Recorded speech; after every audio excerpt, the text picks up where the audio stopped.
Alors, quand on se retrouve face à une intelligence artificielle comme Claude, ça peut être à la fois super excitant et un peu intimidant. C'est un peu comme si on nous donnait une boîte à outils dernier cri, pleine de promesses, mais par où est-ce qu'on commence? Eh bien, c'est exactement ce qu'on va faire ensemble. L'idée, c'est de déplier la carte du territoire, de comprendre chaque outil pour que n'importe qui puisse commencer à s'en servir avec confiance et surtout pour faire des choses vraiment utiles. Alors, voici le programme. D'abord, on va jeter un œil à l'interface, la carte du territoire. Ensuite, on verra comment choisir le bon cerveau pour ce qu'on veut faire. Après ça, comment on nourrit la machine, c'est-à-dire comment on lui donne de l'info. Puis, on explorera quelques combinaisons qui marchent à tous les coups. Et pour finir, les petits pièges à éviter pour avoir les meilleurs résultats possibles. Allez, on y va. L'interface de Claude, en fait, elle est très simple. Pensez-y comme un établi. Il y a deux zones principales. Tout en haut, on a le sélecteur de modèles. C'est là qu'on choisit la puissance de notre outil, en quelque sorte. Juste en dessous, il y a la zone de dialogue. Et à gauche de cette zone, un petit trombone. Ça, c'est la porte d'entrée pour tous les documents, les images, bref, la matière première. Si on comprend ça, le moteur en haut, la matière en bas, on a déjà compris l'essentiel. Ok, première étape, les modèles. C'est vraiment la première chose à regarder dans notre boîte à outils. Il faut vraiment les imaginer comme des cerveaux différents, chacun avec ses spécialités, ses points forts. Alors, un modèle, c'est quoi au juste? En gros, c'est le moteur de raisonnement de l'IA. Et choisir le bon, c'est la toute première étape, celle qui va conditionner tout le reste. C'est un peu comme choisir entre un moteur de course et un moteur de tracteur. Ça ne sert pas aux mêmes choses. Concrètement, on a trois options principales. Opus 400, c'est le spécialiste, le cerveau pour les analyses très poussées, quand chaque détail compte.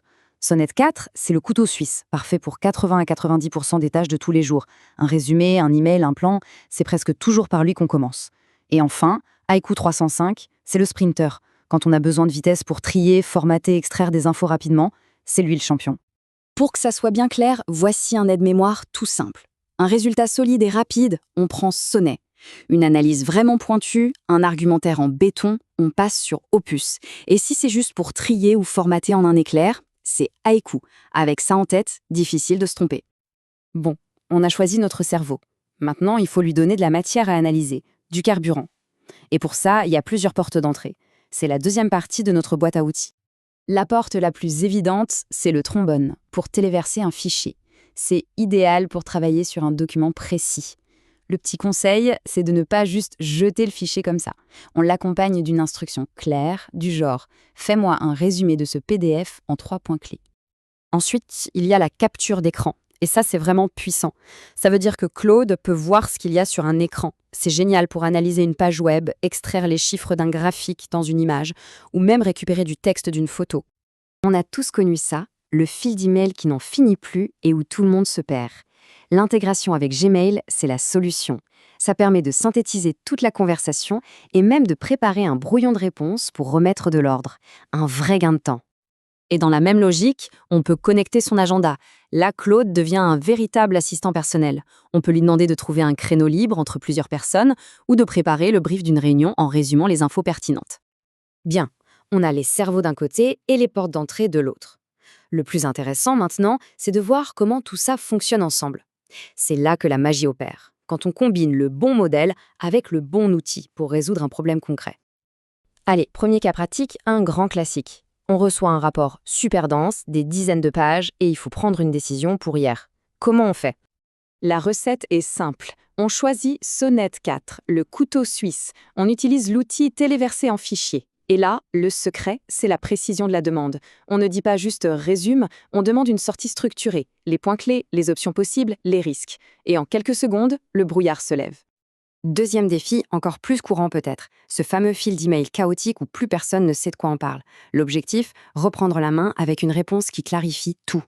Ici encore, on utilise Sonnet 4 qui est parfait pour ça, et l'outil depuis Gmail. Ce qui est vraiment fort, c'est que Claude ne va pas seulement résumer, il peut aussi anticiper les points de friction et proposer une réponse qui désamorce les problèmes. C'est bien plus qu'un simple résumé. Allez, un dernier exemple, un peu plus technique. On a un tableau de chiffres hyper important, mais il est coincé dans une image, sur une présentation PowerPoint par exemple. Impossible de faire un copier-coller. Pour ça, on va chercher la vitesse. Donc, on choisit le sprinter, IQ35.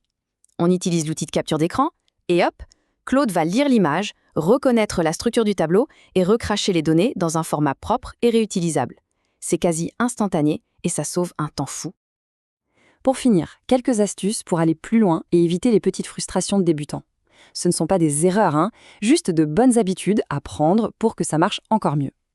Premier conseil, la simplicité. Une seule source d'infos et une seule tâche à la fois. C'est le meilleur moyen d'avoir une réponse claire.